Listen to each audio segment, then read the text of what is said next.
नमस्कार दोस्तों, मैं Parasnath life high study IAS में आपका स्वागत है।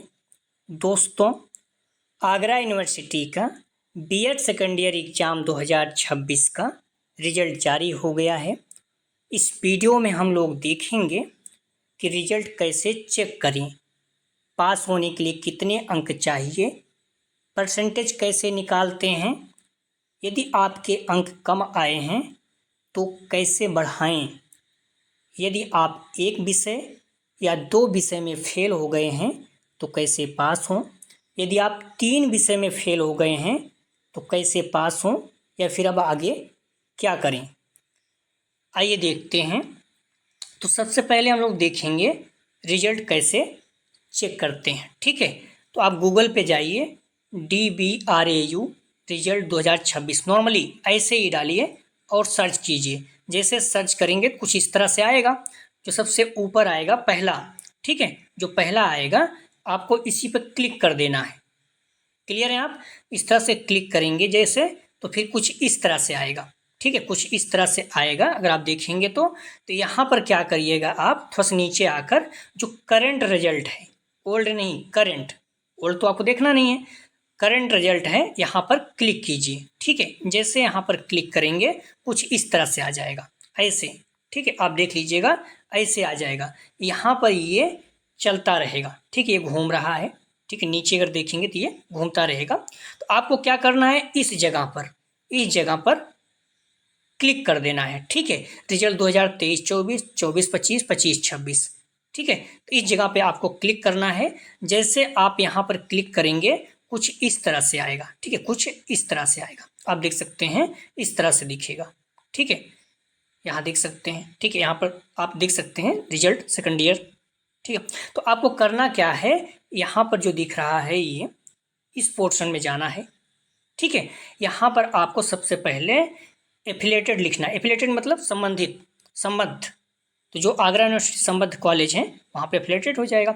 2025-26 लिखना है। और यहाँ पर यूजी वाले पर ध्यान रखना, यूजी वाले पर आपको टिक करना है, क्योंकि जो बीएड आता है ये ग्रेजुएशन में आता है, यूजी में आता है। ठीक है, उसके बाद सेलेक्ट कोर्स, जब यहाँ पर क्लिक करेंगे तो बीएड सेकंड ईयर कर दीजिएगा। एग्जामिनेशन टाइप अब रेगुलर कर दीजिएगा। यहाँ रोल नंबर डाल दीजिए अपना, और यहाँ फादर्स नेम या फिर अपना डेट ऑफ बर्थ डाल दीजिए। ठीक है, और यहाँ पर कैप्चा कोड, इसे यहाँ पर 0405 है। ठीक है, यहाँ लिख कर इस जगह पे सर्च कीजिए। ठीक है, तो कैसे आप फिल करेंगे इसको भी देख लीजिए। आप इस जगह पर जाएंगे, देखिए इस जगह पर आप ऐसे एफिलेटेड वाले पे क्लिक कीजिए, 2025-26 यहाँ लिखिए, यहाँ पर यूजी वाले पे क्लिक कीजिए। क्लियर? यहाँ पर BEd second year bachelor of education BEd second year पे क्लिक कीजिए, यहाँ पर रेगुलर भर दीजिए, यहाँ पर मई 2026 कर दीजिए। ठीक है, क्लियर है? और यहाँ पर अपना आप रोल नंबर डाल दीजिए, जो भी हो आपका हो। यहाँ पर अपने पिताजी का नाम डाल दीजिए, या फिर अगर पिताजी का नाम नहीं डालना चाहते हैं डेट ऑफ बर्थ डाल दीजिए। ठीक है, अब यहाँ देखिए कैप्चा कोड क्या है, यहाँ पर 6 है, 4 है, 7 6 है। ये चीज़ें हमने यहाँ पर भर दिया है। आप भर कर यहाँ पर सर्च कीजिए। ठीक है, क्लियर है? तो इस तरह से दिखता रहेगा। यहाँ पर एफिलेटेड टिक कीजिए, यहाँ पर 25-26 लिखिए, यहाँ पर यूजी पर टिक कीजिए, यहाँ पर बैचलर ऑफ एजुकेशन, यहाँ पर रेगुलर, यहाँ पर अगर प्राइवेट है तो अलग बात, रेगुलर है तो रेगुलर मई 2026, यहाँ पर रोल नंबर, यहाँ पर पिता का नाम या डेट ऑफ बर्थ, और यहाँ पर कैप्चा कोड सर्च कीजिए। जैसे सर्च करेंगे इस तरह से आपका रिजल्ट खुल के आ जाएगा। ठीक है, तो आप देख सकते हैं रिजल्ट है। यहाँ पर हम लोग देखने वाले हैं अब इसके बाद पास होने के लिए कितने अंक चाहिए। तो आप देखिए स्टूडेंट के बहुत अच्छे अंक आए हैं। ठीक है, नॉर्मली उन्होंने बताया कि 8-10 दिन जो भी प्रैक्टिस सेट हम लोग हल किए थे उसी में पढ़े थे बस। तो अपने प्रश्न क्या होते हैं जो प्रैक्टिस सेट पढ़े हुए, मैं फिर से बता दूं, जिन बच्चों के अंक कम आए हैं अगर उन्हें री एग्जाम देना है, इम्प्रूवमेंट देना है, सारे प्रैक्टिस सेट सॉल्व कर लें अभी से, उनके बहुत अच्छे अंक आएंगे। ठीक है, भटकने की जरूरत नहीं है। तो आप पहला पेपर देखेंगे नॉलेज एंड करिकुलम 201, कितने अंक का है, 100 अंक का, 80 अंक का एग्जाम है, 20 अंक का इंटरनल है। तो ध्यान रखना, आपको पास होने के लिए 40% चाहिए। तो 80 के 40% कितना हो जाएगा, 32। 80 गुणते 40 बटे 100 कर दीजिए। एक जीरो से यहाँ एक जीरो, एक जीरो से यहाँ 32 आ गया। अर्थात 32 अंक आपको पास होने के चाहिए। 80 के 32 अंक, 80 के 40% कितना होगा, 32। लेकिन उन्होंने प्राप्त कितना किया है, 77।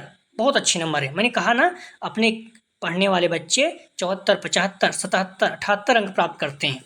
ठीक है, और इन असेसमेंट में भी 40% चाहिए, तो 20 का 40% कितना होता है पास होने के लिए? कम से कम 20 गुणते 40/100 कर दीजिए, एक जीरो से यहाँ, 4 दूनी 8, अर्थात 8 अंक कम से कम चाहिए पास होने के लिए।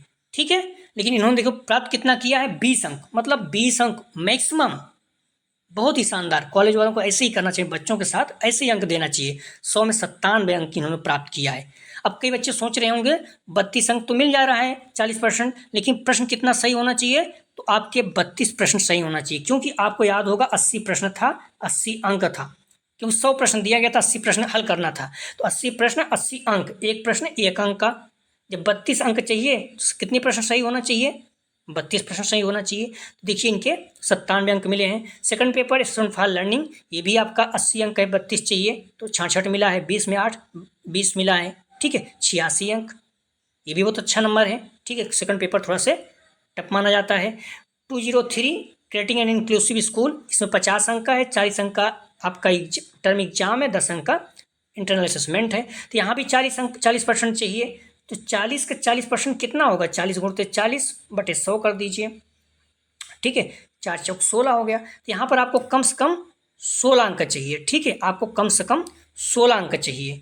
तो यहाँ पर इन्होंने प्राप्त कितना किया है? 38। सोचिए 40 में 38 अंक, बहुत ही शानदार नंबर, और 10 में 4 अंक, आपको पता ही हो 40%, तो 10 का 40% कितना होगा? 10 गुणते 40/100 कर दीजिए। ठीक है, कितना हो जा रहा है? 4। तो यहाँ पर ध्यान रखिए 10 में 4 अंक चाहिए, लेकिन मिला कितना है? 10। मैंने एक शब्द कहा कि बार बार ऐसे ही होना चाहिए विद्यालय को, अपने बच्चों को पूरे पूरे अंक दिए जो आपके हाथ में है। अगर आप बचा लेंगे तो क्या मिलेगा आपको, लेकिन बच्चे को दे देंगे उसका परसेंटेज बढ़ जाएगा। ठीक है, तो इन्होंने टोटल 50 में कितना प्राप्त किया है? 48। इसी तरह से एजुकेशन है, इसमें 40 में 16 चाहिए, 38 मिला है, बहुत ही शानदार नंबर। 10 में 4 चाहिए, 9 मिला है, 47 हो गया। ठीक है, यहाँ पे अंक काट लिए हैं। इन्वायरमेंट में 40 में 16 चाहिए, 35 मिला है, 10 में 4 चाहिए, 9 मिला है, 44। ठीक है, तो इस तरह से देख सकते हैं बहुत ही शानदार अंक हैं। ठीक है, और इनके यहाँ सेकंड ईयर में जो देखिए प्रैक्टिकल है आपका, ध्यान रखिएगा, इन्होंने 950 में, फर्स्ट ईयर में 872 मिला है। तो आप सेकंड ईयर में अगर देखेंगे 200 में 150 मिला है, 80% मिल जाता है, 160 भी मिल जाता है। 160 मिला होता 10 नंबर इनका और बढ़ जाता। 50 में 25 चाहिए, 39 मिला है, कई लोग 40 मिल जाता है, 40 80%। 50 में यहाँ भी 39, तो यहाँ पर 2 अंक बढ़ सकता था और यहाँ पर 10 अंक बढ़ सकता था, मतलब 12 अंक बढ़ सकते थे, लेकिन उन्होंने दिया नहीं, 1% बढ़ जाता। ठीक है, तो ऐसे ही होते हैं, काट लेते हैं। टोटल इनके अगर देखिए तो 1300 में फर्स्ट ईयर सेकंड ईयर मिलाकर 1138 अंक मिला है। अब हम लोग देखेंगे परसेंटेज कैसे निकालते हैं। तो ध्यान रखिएगा 1138 में आप 1300 से भाग दे दीजिए, परसेंटेज निकालते हैं तो 100 से गुणा कर देते हैं। तो यहाँ पर 2 जीरो कट जाएगा, बराबर कितना हो जाएगा? 1138/13। 1138 में 13 से भाग देंगे तो लगभग 87.53, मतलब 87.53% मान सकते हैं, लगभग 88%। तो स्टूडेंट 10 दिन में पढ़कर, 10-15 दिन में पढ़कर 88%, बहुत अच्छे अंक हैं। अब हम लोग बात करते हैं, मान लीजिए किसी बच्चे के कम अंक प्राप्त किए हैं। ठीक है, मान लीजिए किसी बच्चे के 1100 अंक का 87%, किसी बच्चे का 70-60% बना है, बढ़ाना चाह रहा है, सारे विषय में पास है, लेकिन उसके अंक कम आए हैं, तो क्या करेगा? तो ध्यान रखिए आप इम्प्रूवमेंट एग्जाम दे सकते हैं। ठीक है, इम्प्रूवमेंट, सारे विषय में पास हैं तो आप इम्प्रूवमेंट एग्जाम दे सकते हैं, लेकिन एक विषय में दे पाएंगे बस, सिर्फ एक सब्जेक्ट में, क्योंकि इम्प्रूवमेंट सारे विषय में पास हैं, सिर्फ एक सब्जेक्ट में दे सकते हैं। ठीक है, तो इसमें सबसे कम नंबर किस विषय में है? सेकंड पेपर में कम है, सेकंड पेपर में 66 है, तो अगर आप चाहें 14 अंक और ला सकते हैं, बाकी सब में तो ठीक ही है। ठीक, ज़्यादा बढ़ेगा नहीं, तो इसमें दे सकते हैं एक सब्जेक्ट में, तो आपके अंक बढ़ जाएंगे। लेकिन मान लीजिए किसी बच्चे ने एक विषय में फेल हो गया, एक विषय में फेल हो गया, अब क्या करेगा वो? तो उस पेपर में री एग्जाम देना होगा। ठीक है, री एग्जाम, लेकिन आपके रिजल्ट में री एग्जाम लिखा रहता है। इंप्रूवमेंट देते हैं तो इंप्रूवमेंट भी लिखा रहता है, उसको कोई दिक्कत नहीं है। ठीक है, कोई दिक्कत नहीं है। तो एक विषय में फेल हैं तो आप री एग्जाम देंगे, और एक विषय में आप इम्प्रूवमेंट दे सकते हैं। जैसे मान लीजिए स्टूडेंट एक विषय में फेल हो जाता, तो मान लीजिए 5th पेपर में या फिर 3rd पेपर में फेल हो जाता, तो इसमें आप री एग्जाम दे सकते हो और इसमें इम्प्रूवमेंट, 2 विषय में आप दे सकते हो। लेकिन मान लीजिए कोई स्टूडेंट 2 विषय में फेल है, सेकंड और थर्ड पेपर दोनों में फेल है, तो दोनों में री एग्जाम देगा। ठीक है, अर्थात अगर आप फेल हैं एक सब्जेक्ट में तो एक विषय में री एग्जाम, एक विषय में इम्प्रूवमेंट दे सकते हैं, अर्थात 2 विषय में दे सकते हैं। 2 विषय में फेल हैं तो दोनों विषय में आप री एग्जाम दे सकते हैं, और सभी में पास हैं तो आप एक विषय में इम्प्रूवमेंट दे सकते हैं। लेकिन यदि आप 3 विषय में फेल हैं, ध्यान रखिए 3 विषय में फेल हैं, तो आप री एग्जाम नहीं दे सकते हैं, बल्कि आपको ईयर बैक देना होगा, अर्थात अगली साल 5 पेपर फिर से देने होंगे। क्लियर है आप? अगर आप 3 विषय में फेल हैं तो ध्यान रखिएगा आपको 5 पेपर फिर से देना होगा अगली बार। लेकिन 3 विषय में फेल हैं तो पास कैसे हो सकते हैं, इस पर हम लोग बात करते हैं। यदि आप 3 विषय में मान लीजिए सेकंड, थर्ड और फोर्थ 3 विषय में फेल हैं, तो आप करिए क्या, जो मान लीजिए किसी इसमें 16 अंक चाहिए, मान ली हो सकता है योगा में आपका 15 अंक हो, तो 1 अंक आप क्या करिए, स्क्रूटिनी करा दीजिए, मतलब रीचेकिंग करा दीजिए। अगर आप इसमें पास हो जाते हैं, 16 अंक मिल जाता है, तो इन दोनों में आपको री एग्जाम दे सकते हैं।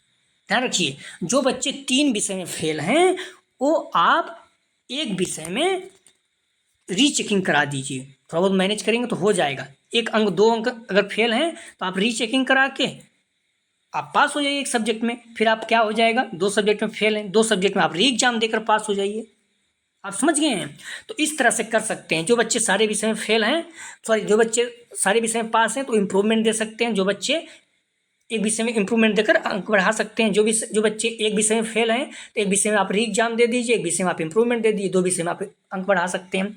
जो बच्चे 2 विषय में फेल हैं तो दोनों विषय में री एग्जाम दे सकते हैं। लेकिन 2 बच्चे 3 विषय में फेल हैं तो उनको फिर ईयर बैक देना होगा, या तो फिर आप एक विषय में री चेकिंग कराकर आप पास हो जाइए और 2 विषय में री एग्जाम देकर पास हो जाइए, यही एक तरीका है। नहीं तो फिर आप 3 विषय में फेल हैं तो ध्यान रखिएगा आपको ईयर बैक अगले साल सारे पेपर फिर से देना होगा। लेकिन 2 बच्चे ध्यान रखिएगा, जो बच्चे प्रैक्टिकल में फेल हो गए हैं, अगर प्रैक्टिकल में फेल हो गए, देखिए जैसे 200 में 100 अंक चाहिए 50%, अगर 50% से कम है तो आप पास नहीं होंगे, क्योंकि प्रैक्टिकल में पास नहीं किया जाता है। और जो बच्चे 50 में 25 चाहिए, कई बच्चे ऐसे गलती से चढ़ जाता है। पिछली बार उन्होंने क्या किया, 50 में 25 मिला था, 25 कम कम चाहिए, उनको 34 मिला था, वो 24 कर दिए, बच्चा फेल हो गया। तो उसमें सुधारना पड़ेगा, क्योंकि प्रैक्टिकल में फेल है तो फिर आप पास नहीं हो पाएंगे। ठीक है, बाकी कोई भी समस्या होती है तो आप कमेंट सेक्शन में बता सकते, पूछ सकते हैं, निश्चित रूप से आपको बताया जाएगा। अपने जो जूनियर हैं आप फर्स्ट सेमेस्टर के, उनको बच्चों को बताइए। और जो बच्चे ध्यान रखिए 2 बच्चे इम्प्रूवमेंट री एग्जाम देंगे, वो बच्चे अभी से चैनल पर सारे वीडियो पड़े हुए हैं प्रैक्टिस सेट, आप पढ़ना शुरू कर दीजिए। प्लीज़ अभी से पढ़ना शुरू कर दीजिए, विलम्ब मत कीजिए। आपका एग्जाम हो सकता है 2-3 महीने बाद हो, कभी जनवरी फरवरी में पहुंच जाता है, लेकिन अक्टूबर नवंबर में आपका एग्जाम होगा। तो आप अभी से पढ़ते रहिए, निश्चित रूप से आपको बहुत अच्छे अंक आएंगे। ठीक है, कोई दिक्कत हो तो आप कमेंट सेक्शन में बता सकते हैं। प्लीज़ वीडियो को लाइक और शेयर कीजिए, और अपने कमेंट सेक्शन में जरूर बताइए आपके कितने % आए हुए हैं। अगर किसी बच्चे कम अंक हैं तो वो भी बताइए, वो इम्प्रूवमेंट दे सकते हैं। और एक विषय 2 विषय में फेल, चिंतित मत होइए, सारे प्रैक्टिस सेट पढ़ लीजिए, निश्चित रूप से पास हो जाएंगे। जो बच्चे 3 विषय में फेल हैं, एक विषय में आप किसी तरह से रीचेकिंग करा के पास हो जाइए, 2 विषय में आप री एग्जाम देकर पास हो जाइए। अगर लगता है नहीं पास हो पा रहे तो कोई बात नहीं, अगली साल फिर 5 पेपर दीजिए, निश्चित रूप से आपको बहुत अच्छे अंक आएंगे। ठीक है, प्लीज़ वीडियो को लाइक और शेयर कीजिए, चैनल को सब्सक्राइब कीजिए। वीडियो देखने के लिए धन्यवाद दोस्तों।